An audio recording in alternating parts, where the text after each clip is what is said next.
Bonjour, bienvenue sur cette vidéo consacrée à l'intégralité du 3e chapitre de la Genèse. Nous partons du principe que vous avez vu la vidéo précédente de notre cours de cycle biblique, consacré au diable, aux démons, et nous ne revenons donc pas sur les termes diable, Satan, Lucifer, pourquoi, quand a eu lieu sa rébellion, et nous considérons ceci déjà pas forcément maîtrisé bien sûr, mais au moins connu. Reprenons sans plus tarder notre étude verset par verset, à partir de l'hébreu, en utilisant les précisions de la Septante, lorsque cela nous semble pertinent. Voyons d'abord les 5 premiers versets qui forment l'attaque diabolique sur Ève.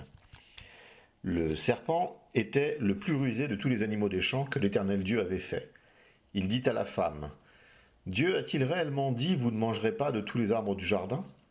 La femme répondit au serpent, « Nous mangeons du fruit des arbres du jardin, mais quant au fruit de l'arbre qui est au milieu du jardin, Dieu a dit, vous n'en mangerez point et vous n'y toucherez point, de peur que vous ne mouriez. » Alors le serpent dit à la femme, vous ne mourrez point. Mais Dieu sait que, jour où vous en mangerez, vos yeux s'ouvriront, et que vous serez comme des dieux, connaissant le bien et le mal. Je propose la traduction littérale suivante depuis l'hébreu. Et le Nachash était Harum, parmi bêtes des champs que fit Tétragramme Elohim. Et il dit à Isha, ainsi a dit Elohim, pas vous mangerez de tout arbre du jardin. Et là, Isha dit au Nachash, du fruit des arbres du jardin nous pouvons manger, mais du fruit de l'arbre qui, au milieu du jardin, a dit Elohim, vous ne devez pas manger de lui, et vous n'y toucherez pas sinon vous mourrez. Et le Nachash dit à la Isha, vous ne mourrez pas, car il sait Elohim que, d'un jour vous mangez de lui, s'ouvriront aux yeux de vous, et vous serez comme Elohim, sachant bien et mal. Il est intéressant de voir le grec de la Septante sur le premier verset. Je ne reviens pas sur ce qu'est un Nachash, serpent, divination ou brillant. Le grec traduit de façon moins polysémique. Nachash est rendu par office, ce qui est le terme grec pour serpent exclusivement. L'adjectif est intéressant. L'hébreu le donne harum, et je ne l'ai pas traduit sciemment pour pouvoir l'étudier. Souvent, harum est rendu par rusé et on a l'impression que le texte veut nous prévenir d'une fourberie du serpent. Le terme harum en hébreu se retrouve surtout dans la littérature sapientielle, Job et Proverbes. Dans Job, il est utilisé 2 fois dans un sens plutôt négatif, les hommes rusés qui préparent des fourberies. Dans les Proverbes, c'est tout à fait l'inverse. Il n'a jamais un sens négatif. C'est toujours pour mettre en avant la sagesse, l'intelligence, la prudence. Harum hébreu est rendu en grec par phronimotatos, qui est le comparatif de phronimos, qui signifie sage, prudent, intelligent, donc un registre également positif. Le grec vient nous prévenir de cette possible mauvaise lecture. Le serpent est le plus intelligent, le plus sage. Comment donc expliquer que le terme soit positif et voir le diable justement entamer le dialogue qui va nous entraîner dans la mort? On peut répondre de la façon suivante pour rejoindre la vision de Grégoire le théologien. Le diable n'a pas toujours été mauvais. Il a été créé bon et a choisi le mal. L'hébreu, et encore plus le grec, semblent nous dire « Le texte vous montre l'exact moment de la rébellion de ce séraphin, le moment où il bascule, où il choisit la révolte qui va entraîner sa chute, et son expulsion nous est montrée dans ce premier verset. Lorsque le texte dit qu'il est harum, il est encore bon, et puis il parle à la femme, et là, il bascule. » La tactique du serpent est d'instiller le doute dans l'esprit de la femme. Il veut l'amener à douter non pas du commandement divin en tant que tel, mais sur le fait qu'elle l'aurait peut-être mal compris. Il n'attaque pas frontalement le commandement divin. Il commence par un « est-ce qu'il a vraiment dit ça ?» Il transforme l'interdit divin très ciblé en un interdit global. L'interdiction d'un fruit devient l'interdit de tous les fruits. Le fait qu'il parle en utilisant la seconde personne du pluriel pourrait indiquer qu'Adam serait également là, mais silencieux. Paul, dans sa première à Timothée, semble nous indiquer le contraire. Et ce n'est pas Adam qui a été séduit, c'est la femme qui, séduite, s'est rendue coupable de transgression. Ainsi, ce « vous » diabolique indique davantage une évocation de la volonté divine que la réelle présence d'Adam ici. Que ce soit l'absence ou le silence d'Adam, cela interroge. Que faisait-il? Où était-il? Le commentaire le plus déterminant du côté patristique est probablement celui de saint Ambroise de Milan, au chapitre 48 de son traité sur le paradis. Il attire notre attention sur ce que dit Ève. Elohim a interdit de manger et de toucher. Pourtant, nous avons vu dans le chapitre 2 de la Genèse que l'interdiction divine ne portait pas sur le fait de toucher, mais exclusivement sur le fait de manger. Dieu ordonne à Adam de ne pas manger, et Ève déclare qu'il lui est interdit de toucher et de manger. Il y a donc eu une modification entre-temps. Ambroise précise, beaucoup pensent que la modification vient d'Adam. C'est peut-être pour cela que ce moment est resté comme la faute d'Adam, alors qu'il s'agit d'une action d'Ève. Ambroise relie ceci à un passage de l'Apocalypse de Jean. Je le déclare à quiconque entend les paroles de la prophétie de ce livre. Si quelqu'un y ajoute quelque chose, Dieu le frappera des fléaux décrits dans ce livre. Et si quelqu'un retranche quelque chose des paroles du livre de cette prophétie, Dieu retranchera sa part de l'arbre de la vie et de la ville sainte décrits dans ce livre. Ajouter et retrancher des choses de l'Écriture a des conséquences terribles. Adam, pour une fausse bonne raison, peut-être pour sécuriser l'interdiction, a rajouté quelque chose. La tradition orale d'Israël imagine même un dialogue entre Ève et le diable pour montrer l'engrenage possible face à quelqu'un comme le serpent. Ève déclare au serpent qu'il est interdit de toucher ou de manger du fruit de l'arbre, sinon l'on meurt. Le serpent a alors poussé Ève sur le fruit pour ensuite lui dire « Tu vois que tu n'es pas morte, donc tu peux en manger. » Si vous vous souvenez du commandement de Dieu en 2,16, il était double. Déclaration d'interdiction sur le fruit de cet arbre précis, mais aussi déclaration de pouvoir manger de tout fruit du jardin, librement, précise l'hébreu littéral. Dans la réponse d'Ève à la première attaque du serpent, cette notion de liberté a disparu. On peut donc noter qu'Ève commence ici à réfléchir selon les paradigmes du serpent. Bien évidemment, elle n'attache pas de fourberie à la volonté divine, mais elle est déjà captive d'une interprétation alternative du commandement divin. Le doute vient de naître. Elle aurait dû répondre « Nous pouvons librement manger ». Dieu avait interdit l'arbre sur sa nature, arbre de la connaissance du bien et du mal, et Ève répond sur le lieu de l'arbre, l'arbre du milieu du jardin. Le commandement était dicté par tétragramme Elohim, et Ève dit simplement Elohim. Le serpent monte d'un cran dans les versets 4 et 5. Il présente Dieu comme ni bon ni aimant. Il est égoïste et trompeur, empêchant Adam et Ève de parvenir à un accomplissement en devenant également Elohim. Un lecteur inattentif et cynique pourrait d'ailleurs conclure cela à la lecture du chapitre. Ici, le diable dit que Dieu ne veut surtout pas qu'Adam et Ève deviennent en quelque sorte divins, et c'est exactement ce que Dieu veut prévenir. Qu'ils ne touchent surtout pas de l'arbre de la vie éternelle et qu'ils soient chassés du paradis. Le verset 3,22 de ce même chapitre est éloquent. L'Éternel Dieu dit « Voici, l'homme est devenu comme l'un de nous pour la connaissance du bien et du mal. Empêchons-le maintenant d'avancer sa main, de prendre l'arbre de vie, d'en manger et de vivre éternellement. » Nous le verrons plus loin en détail bien sûr, mais cette lecture inattentive, façonnée par le diable, est tout à fait possible. Le diable appuie ici avec 3 affirmations cruciales. Vous ne mourrez pas, vos yeux s'ouvriront, c'est-à-dire que vous saurez quelque chose que vous ignoriez précédemment, et vous serez comme Elohim grâce à votre connaissance du bien et du mal. Ce qu'il faut voir ici, c'est que le diable donne des vérités immédiates qui se révèlent des mensonges sur le long terme.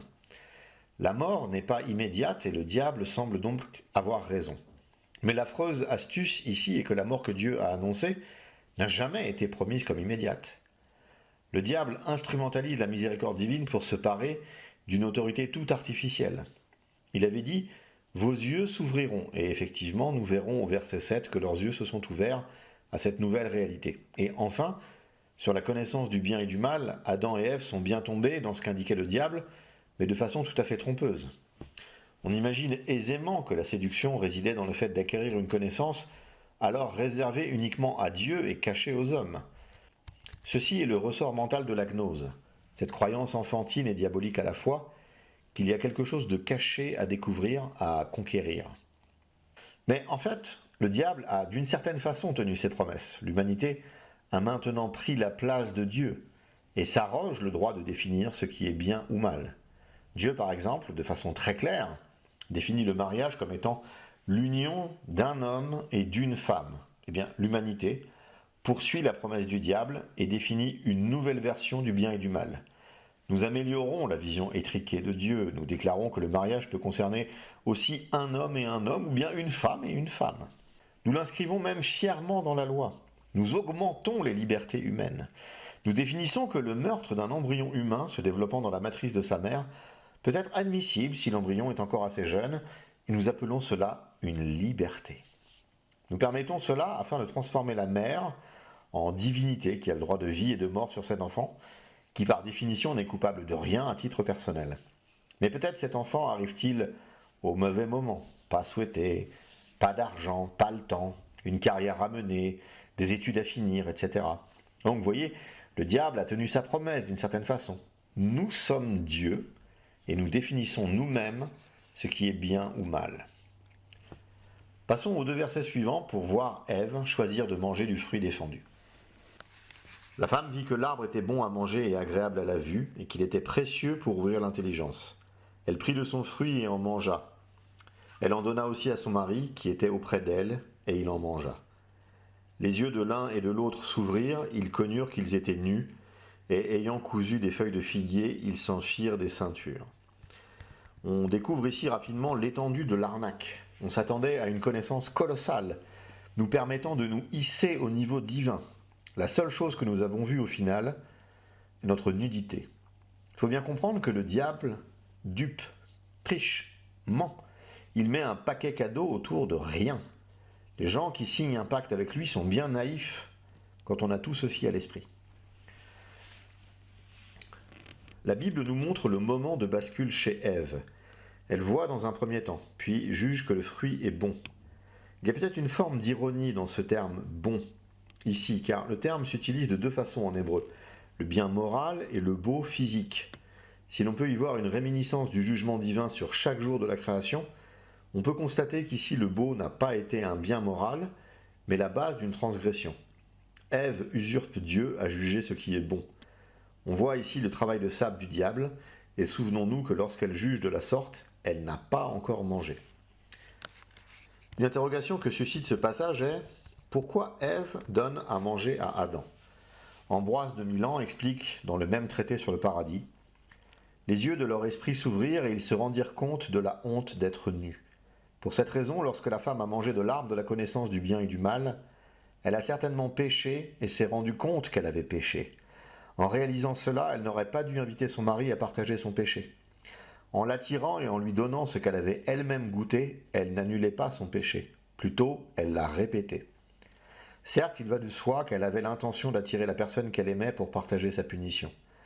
On devait s'attendre à ce qu'elle conjure à celui qui ignorait le danger de tomber dans un péché dont elle avait connaissance. Pourtant, cette femme, sachant qu'elle ne pourrait pas rester au paradis après la chute, semble avoir eu peur qu'elle soit seule éjectée du jardin. Par conséquent, après la chute, ils sont tous les 2 cachés. Consciente donc qu'elle devrait être séparée de l'homme qu'elle aimait, elle n'avait aucune envie d'être trompée. Le disciple d'Ambroise, Augustin d'Hippone, précise sur cette notion Dieu ouvert. Il est écrit d'Adam et Ève, leurs yeux s'ouvrirent, mais il serait absurde de croire que jusque-là ils étaient aveugles, ou avaient erré les yeux fermés dans le paradis terrestre. C'est donc une phrase, la même que l'on retrouve dans ce passage où il est dit d'Agar « Elle ouvrit les yeux et j'ai vu un puits ». Elle ne s'était certainement pas assise là, jusque-là, les yeux fermés. Ils n'ont pas non plus marché les yeux fermés, suivant avec Jésus le chemin d'Emmaüs, ses disciples qui ont reconnu le Seigneur après sa résurrection, et pourtant il est dit que leurs yeux se sont ouverts à la fraction du pain.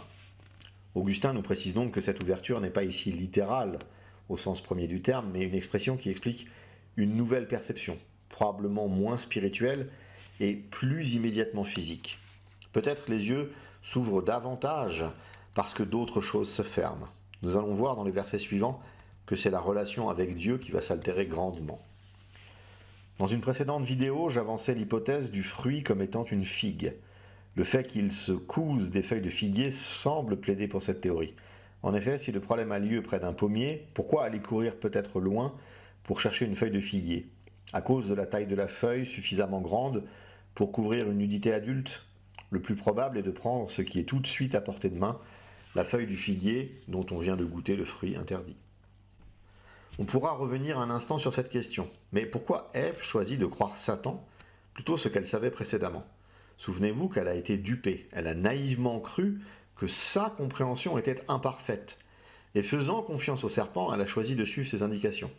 Il n'y a pas ici de rébellion ouverte. Le cas est plus grave pour Adam, qui lui avait entendu le commandement divin de la bouche même de Dieu. Poursuivons. Alors ils entendirent la voix de l'Éternel Dieu qui parcourait le jardin vers le soir, et l'homme et sa femme se cachèrent loin de la face de l'Éternel Dieu, au milieu des arbres du jardin. Ce verset a beaucoup de commentaires car il soulève des difficultés, ou au moins des questions. On voit comment le traducteur essaye de contourner une bizarrerie de l'hébreu. Non pas qu'il y ait un terme bizarre, mais un terme suscite une interrogation. En effet, l'hébreu ne dit pas parcourir, mais marcher. L'hébreu littéral dit « Et ils ont entendu le bruit de tétragramme Elohim marchant dans le jardin, dans le souffle du jour, et ils se sont cachés eux-mêmes, Adam et Isha, de lui, de la face de tétragramme Elohim, parmi les arbres du jardin. » On a un Dieu qui marche dans le jardin. Le grec de la Septante reste exactement sur le même terme. Dieu marche. Saint Jean Chrysostome de commenter. « Que dis-tu, ô Moïse? Dieu marche-t-il? Croirons-nous qu'il a des pieds, et n'aurons-nous plus de sublime idée de lui? Mais comment marcherait celui qui remplit l'univers de sa présence? Et comment celui dont le ciel est le trône et la terre le marchepied serait-il enfermé dans le jardin? Il serait insensé de le dire. » Ainsi, le divin commentateur n'explique pas ce que c'est, mais explique ce que cela n'est pas. Quelque chose de comparable à ce que nous connaissons, vous et moi, lorsque nous marchons. Souvenons-nous que nous sommes encore en Éden. En fait, les commentaires patristiques s'attachent davantage à un détail qui vous a peut-être échappé. Le texte précise que nous sommes le soir. Saint Jérôme commente en précisant que le soir indique qu'Adam et Ève ne voient déjà plus la lumière du soleil divin. Pour eux, c'est un soir spirituel. Ils se cachent de Dieu et Dieu marche seul. On verra dans le biblique que marcher avec Dieu dépeint au contraire la nature admirable des personnes. Enoch a marché avec Dieu 300 ans, nous dit la Genèse au chapitre 5. Noé marchait avec Dieu, nous dit le chapitre 6. Et Abraham a été appelé par Dieu à marcher avec lui. Lorsqu'Abraham fut âgé de 99 ans, l'Éternel apparut à Abraham et lui dit « Je suis le Dieu Tout-Puissant, marche devant ma face et sois intègre. » On peut constater en Genèse 24-40 que la mission est accomplie. Et il m'a répondu, « L'Éternel devant qui j'ai marché enverra son ange avec toi et fera réussir ton voyage. » Dit Eliezer, rapportant les paroles d'Abraham. Marcher avec Dieu est le signe de la proximité dans le biblique. On voit ici qu'Adam et Ève sont déjà loin de cette proximité qu'ils avaient probablement avant. Lorsque Dieu dit en Lévitique 26-12, « Je marcherai au milieu de vous, je serai votre Dieu, et vous serez mon peuple », on voit que le verset nous renvoie en fait à cette coupure en Éden. Adam et Ève, qui voulaient être comme Dieu, ne souhaitent même plus être en sa présence. Voyons comment Dieu va réagir à cette trahison. Mais l'Éternel Dieu appela l'homme et lui dit « Où es-tu » Il répondit « J'ai entendu ta voix dans le jardin et j'ai eu peur parce que je suis nu et je me suis caché. » Et l'Éternel Dieu dit « Qui t'a appris que tu es nu? Est-ce que tu as mangé de l'arbre dont je t'avais défendu de manger ?» On voit que Dieu commence par interroger Adam. Les pères expliquent que la question « Où es-tu » est rhétorique et sert d'autres propos. Nul ne peut douter de l'omniscience de Dieu. Dieu sait très bien ce qu'ils ont fait, où ils sont, etc. Alcuin d'York, par exemple, précise « Il n'a certainement pas demandé à Adam par ignorance, mais le grondant, il lui a dit de noter où il était et d'où il était tombé. » Enseignement intéressant d'Alcuin ici, il demande à Adam de considérer où il était et où il est maintenant. Quel est son état? Augustin poursuit sur la notion d'Ambroise et explique pourquoi, dans une faute commise par Ève, Dieu souhaite s'entretenir d'abord avec Adam. Le génie d'Hippone écrit « Le Seigneur Dieu appela Adam et lui dit « Où es-tu » Le reproche et non l'ignorance éclatent dans cette question. Remarquons que l'ordre ayant été fait à l'homme de le transmettre à la femme, c'est l'homme qui est interrogé le premier. Le commandement est communiqué du Seigneur à la femme par l'intermédiaire de l'homme. Le péché passe du diable à l'homme par la femme. Tous ces faits sont pleins d'enseignements. Ce ne sont pas les personnages qui nous les donnent, c'est la toute-puissante sagesse de Dieu qui les fait sortir de leurs actes. Mais nous n'avons pas ici à découvrir le sens têtu des événements, bornons-nous à montrer la vérité. Augustin pointe un défaut de transmission. C'est à cause de cette mauvaise transmission que le diable a pu duper Ève. C'est donc avant tout la faute d'Adam. Alcuin et Augustin parlent de reproches. Chrysostome tempère cela. Lorsqu'Alcuin utilise le terme gronder, il faut bien se souvenir que si Dieu punit parfois, il le fait toujours dans une optique de réparation. Son homélie sur ce passage de la Genèse montre bien que dans cette question de Dieu, il n'y a pas de reproche, mais aussi l'amour infini de Dieu pour l'homme. Dans cette interrogation même, nous trouvons une marque étonnante de la suprême bonté de Dieu. Non seulement il appelle Adam, mais il l'appelle lui-même en personne. C'est ce que les juges de la terre dédaignent pour les coupables qui sont des hommes comme eux et de même nature qu'eux. Vous savez que lorsqu'ils siègent à leur tribunal, nos juges rendent compte aux auteurs de leur conduite, ils ne s'adressent pas à eux directement, mais ils utilisent un intermédiaire qui communique à l'accusé les questions des juges et des accusés. Il est utilisé presque partout pour faire comprendre aux criminels à quel point ils ont été blessés en commettant le crime. Dieu n'agit pas de même, il interroge directement. Le Seigneur Dieu a donc appelé Adam et dit « Adam, où es-tu » Ces quelques mots contiennent une grande énergie de pensée. Parce que d'abord, c'était en Dieu une immense et ineffable bonté d'appeler ce grand coupable qui rougissait de honte et qui n'osait ni ouvrir la bouche ni prononcer un seul mot. Oui, l'interroger et ainsi lui donner l'occasion d'implorer son pardon atteste une infinie miséricorde. Adam, où es-tu ? Oh, que cette seule question est à la fois pleine de force et de douceur, comme si Dieu lui avait dit « Que s'est-il passé ? Je t'ai laissé dans un état et je te retrouve dans un autre. Je t'avais laissé vêtu de gloire et je te retrouve dans une nudité honteuse. Adam, où es-tu ? Quelle est la cause de ton malheur ? Et qui vous a plongé dans cet abîme de maux ? Qui est le scélérat ou le voleur qui vous a pris tous vos biens et qui vous a réduit à cette extrême indigence ? Qui t'a fait connaître la nudité et qui t'a dépouillé de ce magnifique vêtement dont je t'avais vêtu ? Quel changement soudain ! Et quelle tempête a soudain englouti toutes vos richesses ? Qu'avez-vous fait que vous vouliez éviter celui qui vous a comblé des plus grands bienfaits et qui vous a élevé à tant d'honneur ? Et qu'as-tu peur en cherchant à te cacher ? Est-ce qu'un accusateur vous poursuit et que des témoins vous embrouillent ? Enfin, d'où viennent cette peur et cette terreur ? Le patriarche de Constantinople montre ici que le repentir était possible, et c'est l'obstination d'Adam et Ève au mal qui les a conduits à perdre le paradis. Le Christ a fait de l'appel au repentir le centre de sa prédication. Il sait combien, depuis le départ, cela nous est difficile. Le verset 11 montre que Dieu s'intéresse d'abord particulièrement à Adam. Qui t'a appris que tu es nu ? Est-ce que tu as mangé de l'arbre dont je t'avais défendu de manger ?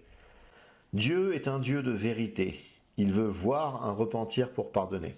Il fera la même chose avec Caïn suite au meurtre d'Abel et obtiendra le même résultat, malheureusement. Adam déclare avoir eu peur que Dieu constate sa nudité. Aujourd'hui, dans nos sociétés, à part quelques tordus, il est inconcevable d'être nu dans la rue. Cela correspond à une honte immense. La honte que nous pourrions ressentir à être vus nus dans l'espace public nous donne ici la magnitude de la honte ressentie par Adam, mais vis-à-vis de son péché. Dieu n'obtenant pas le repentir corollaire de la vérité, il continue les questions rhétoriques. On notera que l'arbre de la connaissance du bien et du mal est devenu l'arbre dont je t'avais défendu de manger. À ce moment, en théorie, tout est encore possible. Il suffisait à Adam de répondre « Oui, j'ai mangé de l'arbre. J'ai mal expliqué les choses à Ève. Tout est de ma faute, pardonne-moi. » Mais non, ce n'est pas du tout la route que va choisir Adam. L'Écriture sainte nous dit « L'homme répondit « La femme que tu as mise auprès de moi m'a donné de l'arbre et j'en ai mangé. » Il est évident que Dieu attendait plutôt une réponse à la façon du roi David dans le psaume 50. « Aie pitié de moi, ô Dieu, dans ta grande compassion, et dans ton immense miséricorde efface mon péché. » Mais à la place, c'est un minable, c'est pas moi, c'est l'autre auquel il a droit. Augustin commente ainsi. Quelle fierté ! Il a dit « j'ai péché » ? Non, il éprouve de la confusion dans toute sa laideur, il n'a pas assez d'humilité pour admettre sa faute. Ces paroles nous ont été transmises parce que ces demandes étaient faites pour nous rendre fidèlement compte et pour servir de leçon, car si elles étaient fausses, elles ne pouvaient être instructives. Elles étaient donc destinées à nous montrer jusqu'où va l'orgueil dans l'homme qui, encore aujourd'hui, rend Dieu responsable de ses crimes en s'attribuant toutes ses vertus. La femme que tu as mise avec moi, c'est-à-dire que tu m'as donnée pour compagne, m'a fait découvrir ce fruit et je l'ai mangé. Il semblerait l'entendre qu'elle lui avait été donnée pour lui désobéir et le rendre infidèle à Dieu avec elle.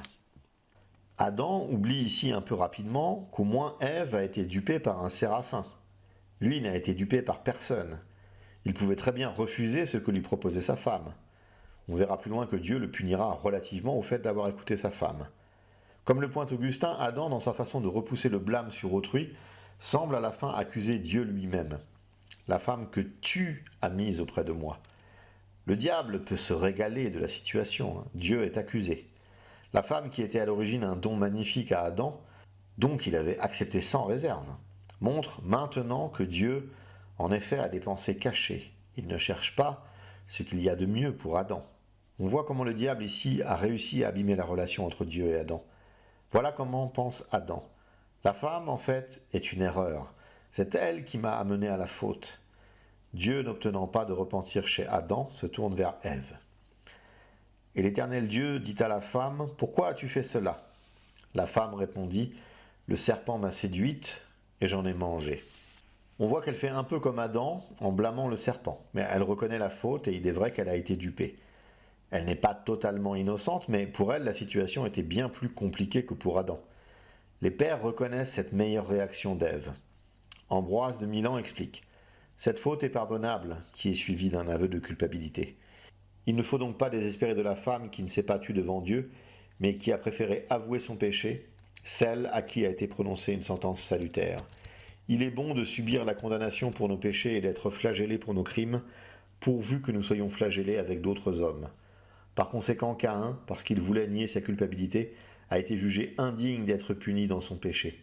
Il fut pardonné sans peine prescrite, non peut-être pour avoir commis un crime aussi grave que le parricide, il était responsable de la mort de son frère, comme un sacrilège en ce qu'il croyait avoir trompé Dieu en disant « Je ne sais pas, suis-je le gardien de mon frère ?» Et ainsi l'accusation est réservée à son accusateur, le diable, prescrivant qu'il soit flagellé avec ses anges, puisqu'il ne voulait pas être flagellé avec les hommes.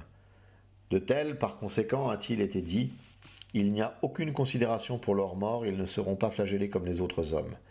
Le cas de la femme est donc d'un tout autre caractère.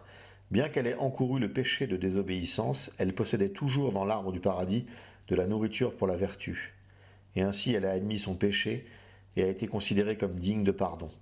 Le juste est le premier accusateur de lui-même au début de son discours.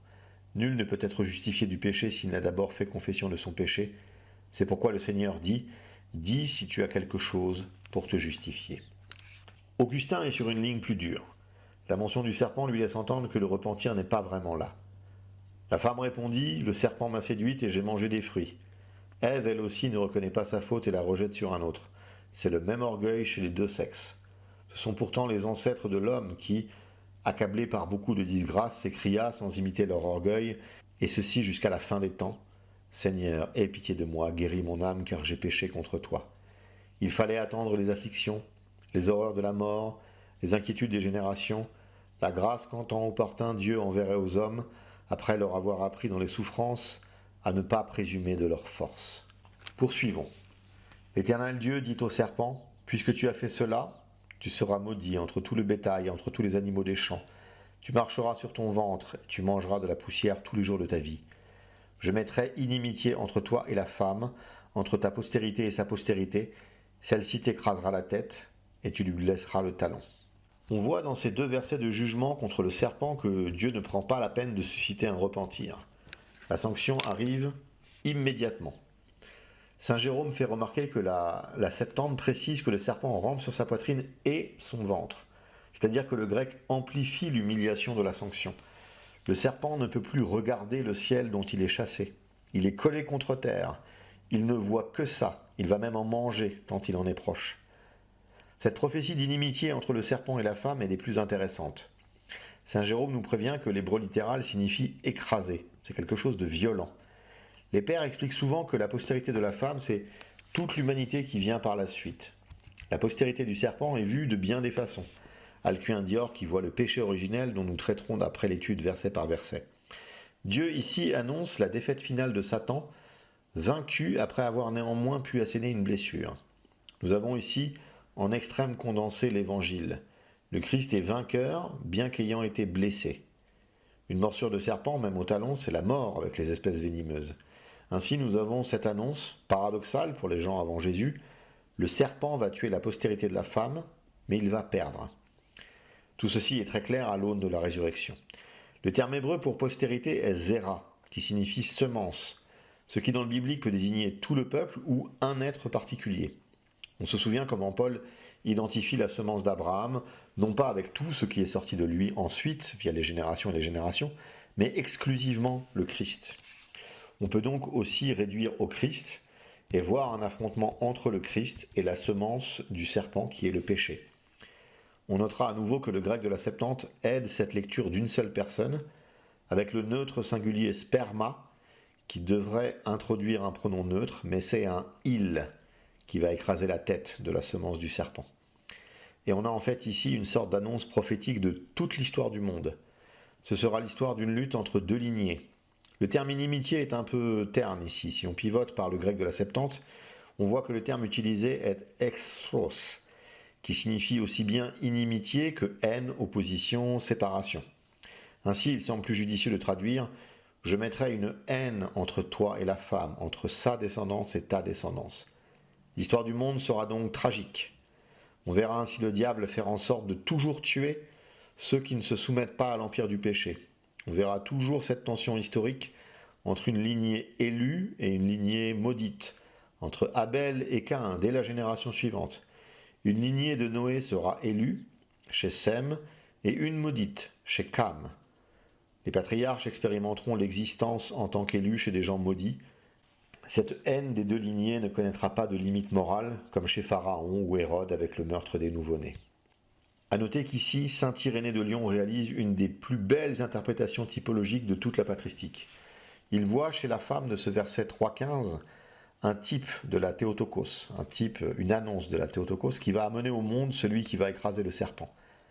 Parlant du Christ, il écrit « S'il a récapitulé par son obéissance sur le bois la désobéissance qui avait été perpétrée par le bois, si cette séduction dont avait été misérablement victime Ève, vierge et épouse, a été dissipée par la bonne nouvelle de vérité magnifiquement annoncée par l'ange à Marie, elle aussi vierge et épouse, car de même que celle-là avait été séduite par le discours d'un ange, de manière à se soustraire à Dieu en transgressant sa parole, de même celle-ci fut instruite de la bonne nouvelle par le discours d'un ange, de manière à porter Dieu en obéissant à sa parole, et de même que celle-là avait été séduite de manière à désobéir à Dieu, de même celle-ci se laissa persuader d'obéir à Dieu, afin que de la Vierge Ève, la Vierge Marie devint l'avocate. Et de même que le genre humain avait été assujetti à la mort par une vierge, il en fut libéré par une vierge, la désobéissance d'une vierge ayant été contrebalancée par l'obéissance d'une vierge. Si donc, encore une fois, le péché du premier homme a reçu guérison par la rectitude de conduite du premier-né, si la prudence du serpent a été vaincue par la simplicité de la colombe, et si par là ont été brisés ces liens qui nous assujettissaient à la mort, ils sont stupides, tous les hérétiques et ignorants de l'économie de Dieu, et bien peu au fait de son œuvre relative à l'homme, aveugles qu'ils sont à l'égard de la vérité, lorsqu'ils contredisent eux-mêmes leur propre salut. Puis vient la punition-réparation pour Ève. Il dit à la femme, « J'augmenterai la souffrance de tes grossesses, tu enfanteras avec douleur, et tes désirs se porteront vers ton mari, mais il dominera sur toi. » Les pères commentent unanimement pour expliquer qu'il ne s'agit pas d'une domination normale. Il s'agit de quelque chose qui doit demeurer dans une optique chrétienne. Ambroise de Milan, par exemple. Elle devait servir sous le pouvoir de son mari, premièrement afin qu'elle ne soit pas encline à faire le mal, et deuxièmement qu'étant dans une position soumise à un vase plus fort, elle ne pourrait pas déshonorer son mari, mais au contraire, pourrait être gouvernée par son conseil. Je vois clairement ici le mystère du Christ et de son Église. Le tournant de l'Église vers le Christ dans les temps à venir et une servitude religieuse soumise à la parole de Dieu, ce sont des conditions bien meilleures que la liberté de ce monde. C'est pourquoi il est écrit « Tu craindras l'Éternel ton Dieu et tu ne serviras que lui ». Une telle servitude est donc un don de Dieu, c'est pourquoi le respect de cette servitude doit être compté parmi les bénédictions. Ici, nous voyons que ce qui avait été créé harmonieusement, le premier couple, a été abîmé par le péché. Il y aura des conflits dans la relation. Du duo initial, nous passons à un duel avec un choc de volontés égoïstes. Les unions à partir de là auront besoin de Dieu pour perdurer. L'épreuve pour la femme sera de ne pas chercher à dominer un mari qu'elle regardera toujours de haut, et le défi pour l'homme sera de dominer de façon sacrificielle en passant toujours après. C'est ce qu'enseigne saint Paul dans son épître aux Éphésiens, lu au mariage. Et enfin vient la sanction pour Adam. Il dit à l'homme, « Puisque tu as écouté la voix de ta femme, et que tu as mangé de l'arbre au sujet duquel je t'avais donné cet ordre, tu n'en mangeras point. Le sol sera maudit à cause de toi.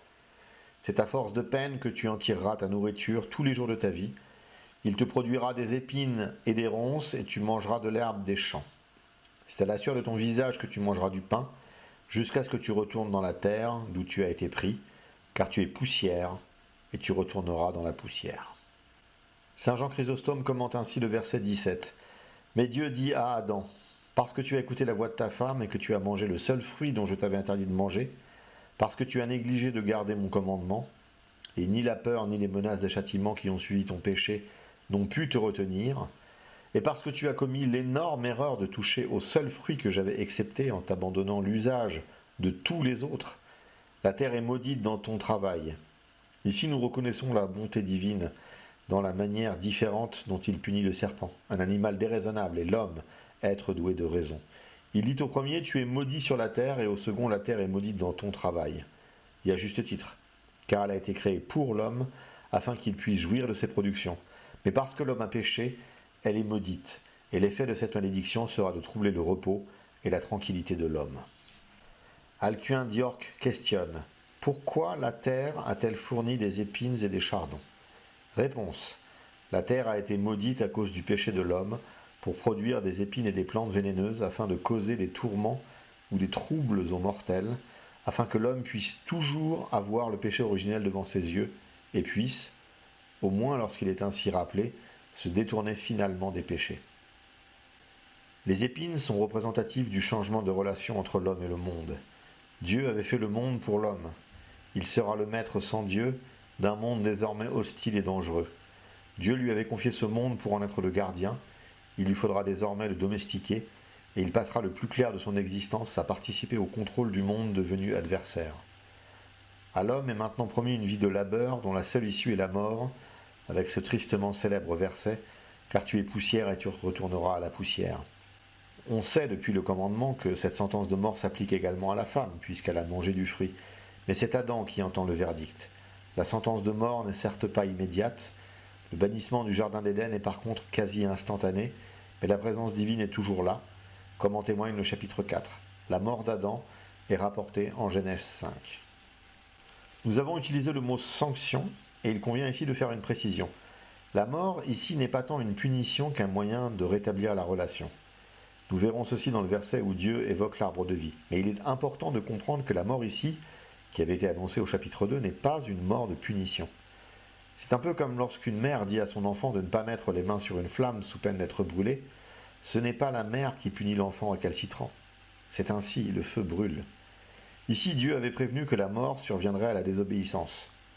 Qu'on y songe un instant. Adam tient sa vie de Dieu en permanence.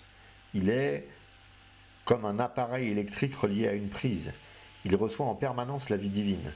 Dieu lui avait donc dit, si on peut paraphraser, « Tant que tu restes avec moi, que tu m'écoutes, que tu grandis de moi, tu vis. Mais si tu choisis de devenir autoréférentiel, alors tu perdras ta connexion avec la vie que je suis. » Que se passe-t-il lorsqu'on ne reçoit plus la vie? On meurt. Dieu n'a pas puni Adam de mort, il lui rappelle les conséquences funestes de son choix. La suite des versets est comme suit. Adam donna à sa femme le nom d'Ève, car elle a été la mère de tous les vivants. L'Éternel Dieu fit à Adam et à sa femme des habits de peau, et il les en revêtit. Le commentaire de Chrysostome est magistral. Observez ici le soin pris par l'écrivain sacré de nous transmettre ces détails. Ainsi nous apprenons qu'Adam a donné un nom à sa femme et qu'il l'a appelée Ève, c'est la vie, car elle est la mère de tous les vivants. C'est en effet la tige de la race humaine et la racine et le principe de toutes les générations. Mais après nous avoir raconté comment Adam a donné un nom à sa femme, Moïse nous parle encore de la bonté de Dieu qui n'a pas abandonné ses créatures dans la nudité honteuse où elles étaient tombées. Et le Seigneur Dieu, dit-il, donna à Adam et à sa femme des manteaux de peau et les revêtit. Le Seigneur agit alors comme un bon père se comporte envers un fils prodigue.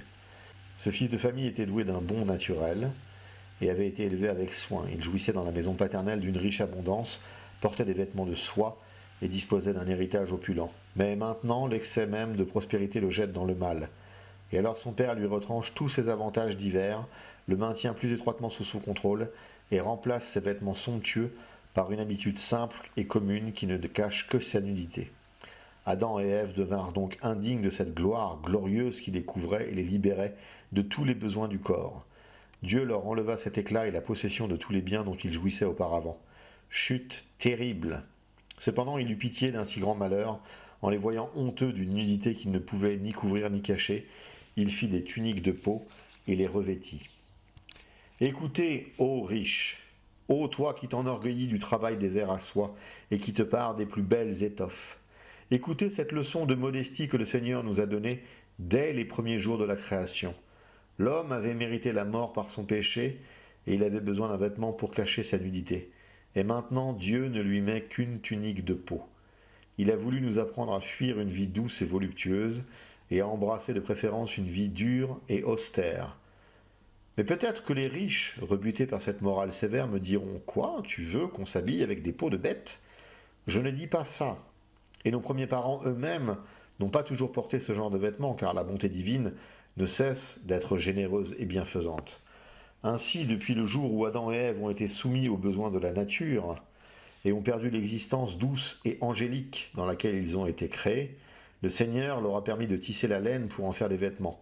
Il convenait en effet que l'homme, étant raisonnable, soit vêtu et qu'il ne vive pas comme un animal dans la honte et la nudité. Nos vêtements nous rappellent ainsi les possessions que nous avons perdues et le châtiment que, par leur désobéissance, Adam et Ève ont attiré à toute l'humanité. Mais comment excuser ce luxe frénétique qui refuse l'usage de la laine, de ne porter que de la soie, et qui pousse même à l'extravagance de l'embellir de broderies d'or? Ce sont surtout les femmes qui se livrent à ces vanités. Et je leur dis, pourquoi parez-vous votre corps? Et pourquoi t'enorgueillir de cet attirail pompeux? Alors vous oubliez que les vêtements sont dans la continuité de la punition infligée à nos premiers parents. Alors l'apôtre nous dit, ayant de quoi nous nourrir et nous couvrir, nous devons être heureux. Ainsi, nous devons limiter notre sollicitude au strict nécessaire, et il suffit que notre corps soit couvert sans se soucier de la beauté ou de la variété des vêtements. Il est intéressant de noter que si à Adam la mort fut promise en conséquence du péché, la première créature à subir les conséquences de cette faute, c'est un animal, ombre des futures réalités où Dieu tuera un jour un substitut pour le bien des pécheurs. Pourquoi Adam renomme-t-il son épouse et plus complexe à saisir? Avant la faute, Adam exerçait une domination, en nommant tous les êtres autour de lui. Je rappelle que nommer, c'est connaître l'essence des choses. Adam appelle donc son épouse Chava, mot proche de vie qui se dit Chai, et il précise qu'elle se nomme Chava comme mère des vivants.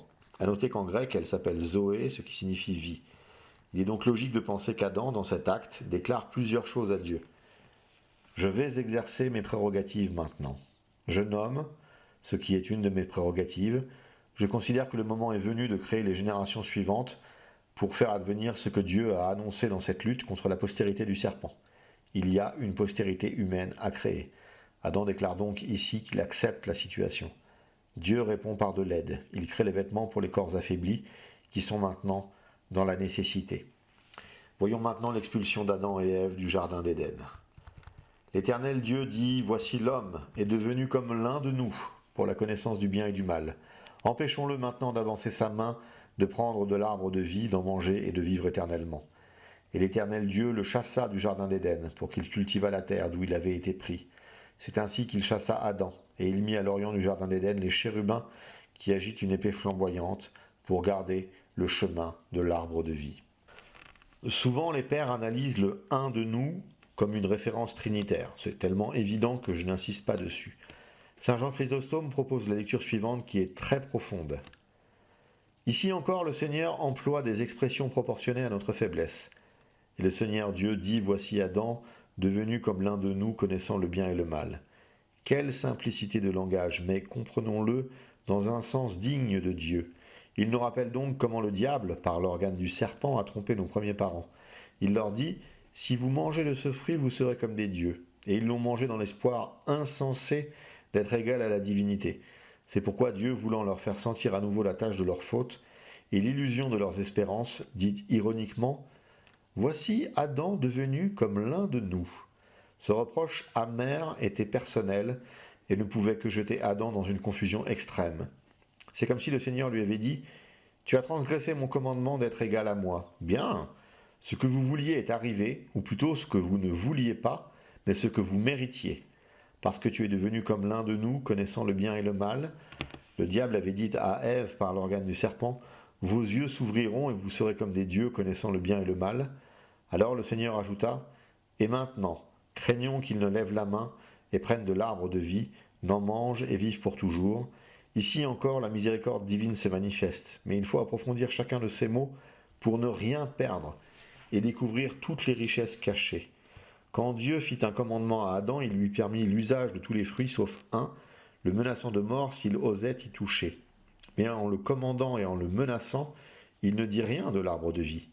Adam, créé immortel, pouvait, à mon avis, et pour autant que je comprenne ce passage, manger le fruit de cet arbre comme de tous les autres, et ainsi il aurait pu assurer l'immortalité, puisqu'il n'avait reçu aucune défense touchant cet arbre. Que comprenons-nous du dernier développement du patriarche de Constantinople? Que l'expulsion est un acte de miséricorde. Songez-y un instant. Adam et Ève sont maintenant séparés de Dieu. L'intimité passée est perdue. La mort est le résultat de cette séparation.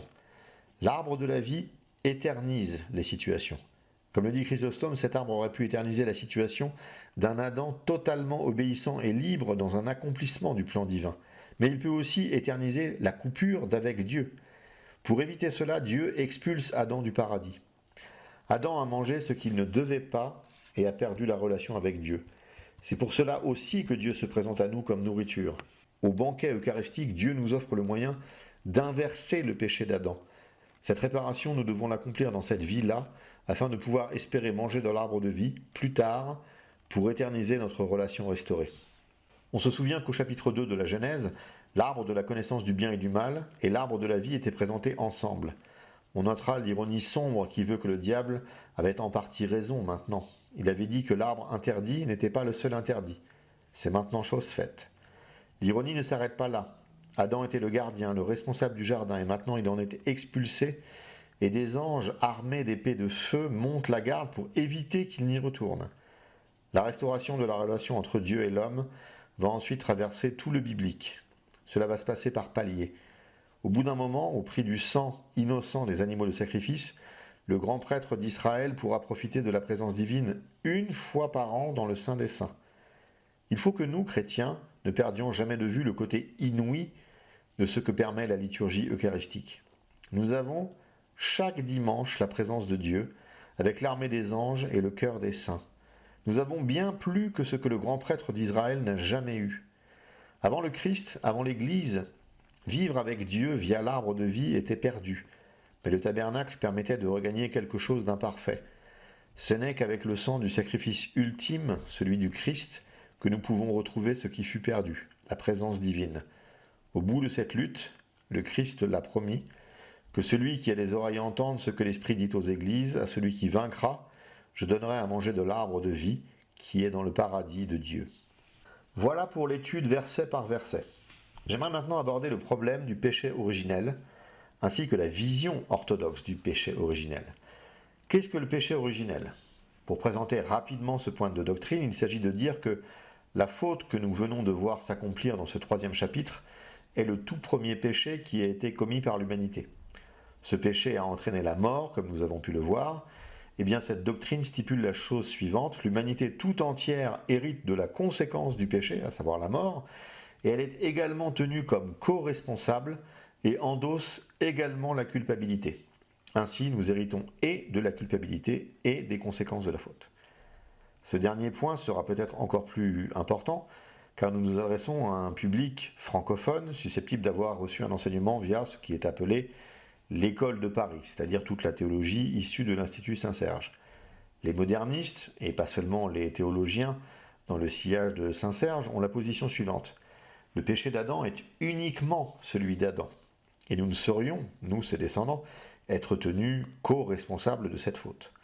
Ainsi, contrairement au monde protestant et au monde catholique romain, il n'y a pas de péché originel, à savoir une culpabilité héritée pour nous tous dans cette faute d'Adam que nous venons de découvrir.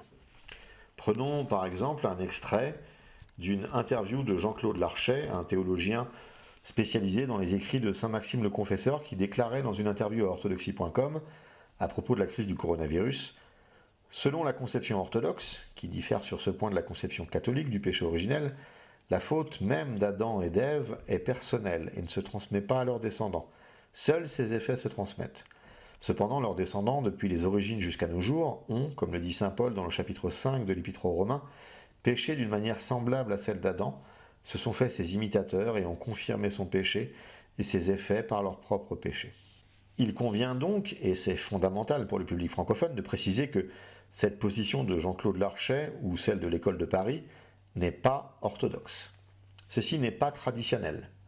En effet, c'est contraire au droit canon, à la liturgie, à la patristique et à la Bible, ce qui, vous avouerez, n'est tout de même pas rien en termes de définition d'orthodoxie. Par contre, nous reconnaissons sans souci que l'idée spontanée sera plutôt de suivre cette approche néo-orthodoxe du péché originel. Chacun dira assez facilement Adam et Ève ont désobéi, mais moi qui suis né des milliers d'années après, je n'y étais pas dans ce jardin d'Éden. Je n'ai pas mangé de ce fruit. Je suis mortel car j'hérite d'une nature humaine mortelle, c'est déjà bien suffisant en termes de conséquences. C'est ce que Jean-Claude Larchet veut dire lorsqu'il déclare « Seuls ces effets se transmettent ». Mais pourtant, être orthodoxe, ce n'est pas faire le menu de la théologie, c'est recevoir un enseignement, ce que le Christ a enseigné, ce que les apôtres ont prêché et que les pères ont conservé. C'est ça, l'orthodoxie. Voyons la présentation de la problématique dans le premier tome de la dogmatique de Makar Bulgakov. Il liste les conséquences de la façon suivante. Nous allons voir que c'est bien plus que la mort. Rupture de l'alliance avec Dieu, perte de la grâce, mort spirituelle, obscurcissement de la raison, perte de l'innocence, dépravation de la volonté, inclination au mal plutôt qu'au bien, altération de l'image de Dieu, altération des corps entraînant maladie, douleur, affaiblissement, la mort, expulsion du paradis, perte ou affaiblissement de son empire sur les animaux, malédiction de la terre à cause de l'homme. Le docteur du péché originel est sans conteste saint Augustin. Non pas que ce sujet le fascinait plus qu'un autre, mais la Providence a voulu qu'il luttât contre une hérésie, le pélagianisme, hérésie dont il est venu à bout en rappelant la réalité du péché originel. C'est pourquoi, chez ces modernistes, traîne cette petite légende puérile. Augustin ne serait pas orthodoxe ou complètement orthodoxe. Sa théologie serait à l'origine du schisme de 1054, etc. Augustin est tout de même cité par le 5e Concile œcuménique comme docteur de l'Église, et ils ne sont pas nombreux sur la liste. Athanase d'Alexandrie, Hilaire de Poitiers, Basile de Césarée, Grégoire de Naziance, Grégoire de Nice, Ambroise de Milan, Théophile d'Antioche, Jean Chrysostome, Cyril d'Alexandrie, Proclus de Constantinople, Léon de Rome et Augustin d'Hippone. L'orthodoxie se définit par le consensus de ces théologiens. Bien évidemment, de ci de là, ils diffèrent sur des points mineurs, mais ils se rejoignent sur l'essentiel. Le péché originel en fait partie. Augustin écrivait à ce propos « La doctrine du péché originel qui, d'Adam et d'Ève, s'est étendue sur tout le genre humain, est fort importante dans le christianisme. S'il n'y a point de péché originel en l'homme, que sa nature ne soit pas corrompue, qu'il naisse innocent et pur devant Dieu, tel que le premier homme sorti des mains du Créateur, il n'y a que faire de la rédemption. Le Fils de Dieu est venu inutilement sur la terre, c'est en vain qu'il y a reçu la mort, et la religion chrétienne est sapée dans ses fondements. » La confession orthodoxe de l'Église catholique et apostolique d'Orient, qui est un document catéchétique orthodoxe, déclare « Le péché originel est la transgression de la loi de Dieu donnée dans le paradis à notre premier père Adam. Le péché a passé d'Adam à la nature humaine entière, en tant qu'alors nous étions tous en Adam, et ainsi par le seul Adam, le péché s'est répandu sur nous tous. Aussi sommes-nous conçus et naissons-nous avec ce péché. » Makar Bulgakov précise « La seule différence réside en Adam.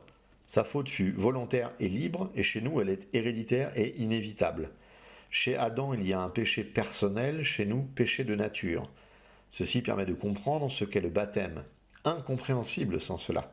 Il anéantit en nous la tâche originelle. Nous cessons d'être des enfants de la colère divine et coupables devant Dieu pour devenir purs et innocents, mais nous conservons toutes les conséquences du péché originel que j'ai listé plus haut.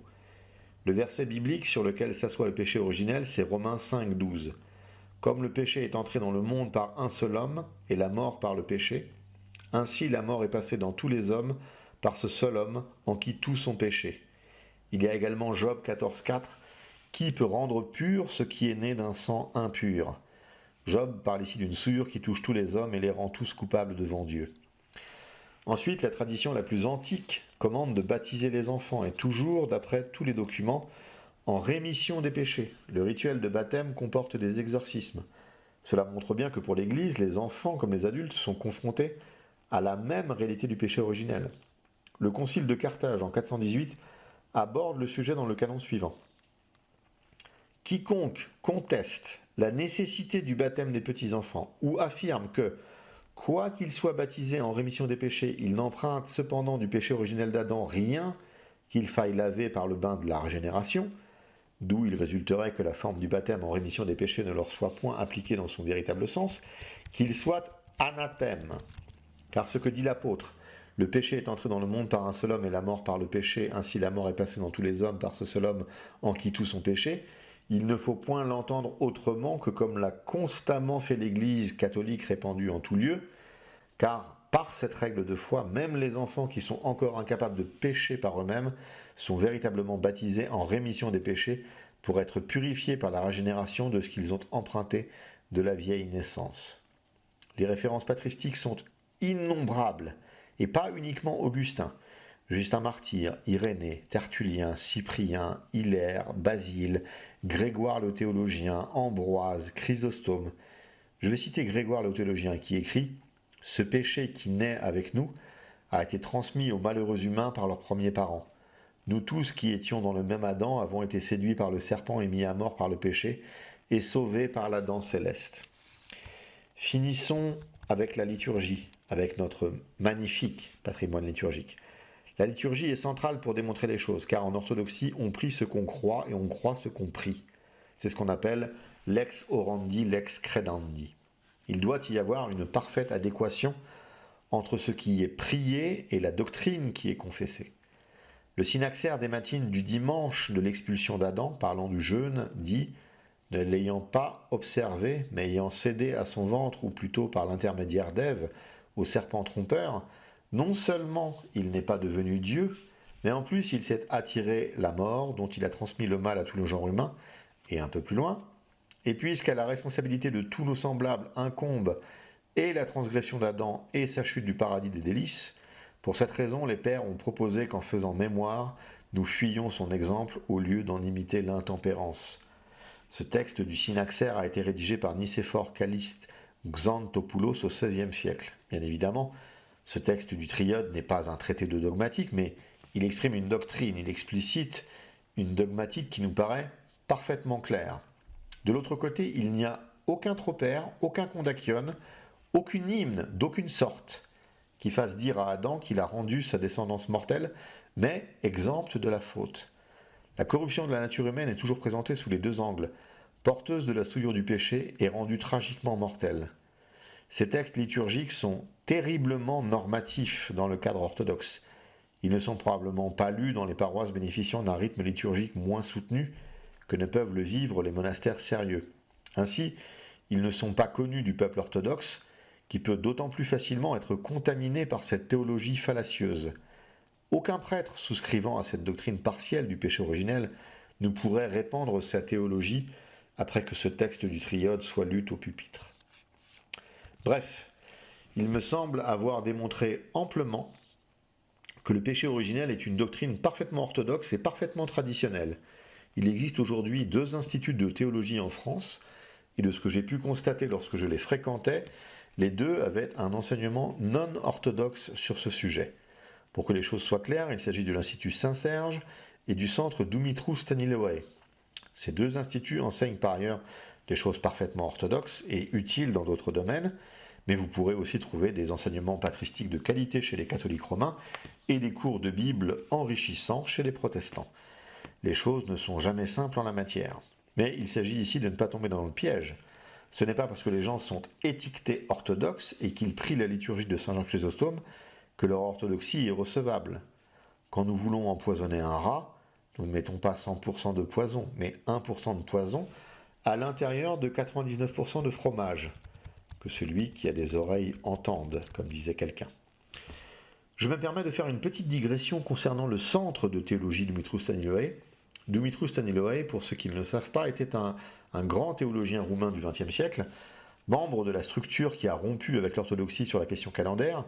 Il s'agit donc d'un théologien de la néo-orthodoxie, néanmoins, il reste un grand théologien, et il y a ici une fraude assez manifeste à se réclamer de lui pour enseigner que le péché originel n'est pas orthodoxe, alors qu'il affirme le péché originel dans sa théologie dogmatique. Bref, fin de la digression, ne vous laissez pas abuser par ceux qui prennent de grands noms pour couvrir leurs hérésies. Alors, d'accord, la Bible, les pères, la liturgie et le droit canon déclarent que nous sommes tous individuellement coupables de la faute d'Adam. Le processus qui nous rend coupables montre que la nature humaine et les choses spirituelles sont plus compliquées que ce qu'elles paraissent. Comment réagir face à cela? Et c'est probablement le moteur inconscient de toute cette fausse orthodoxie mensongère sur le sujet. Elle n'arrive pas à percevoir comment cette faute se transmet, elle n'arrive pas à accepter cette culpabilité qui semble tout à fait injuste. Chose que l'on peut bien évidemment facilement entendre. Mais pourtant, si l'on admet que l'action d'un homme, Jésus de Nazareth sur la croix il y a un peu moins de 2000 ans, est effective quant à mon salut, je ne vois pas pourquoi l'action d'un autre homme, il y a un peu plus longtemps, pourrait ne pas être effective non plus dans l'autre sens. C'est ce qu'explique Paul dans son épître aux Romains. Adam a apporté à tous le péché et la mort, le Christ a apporté à tous la rédemption et la vie éternelle.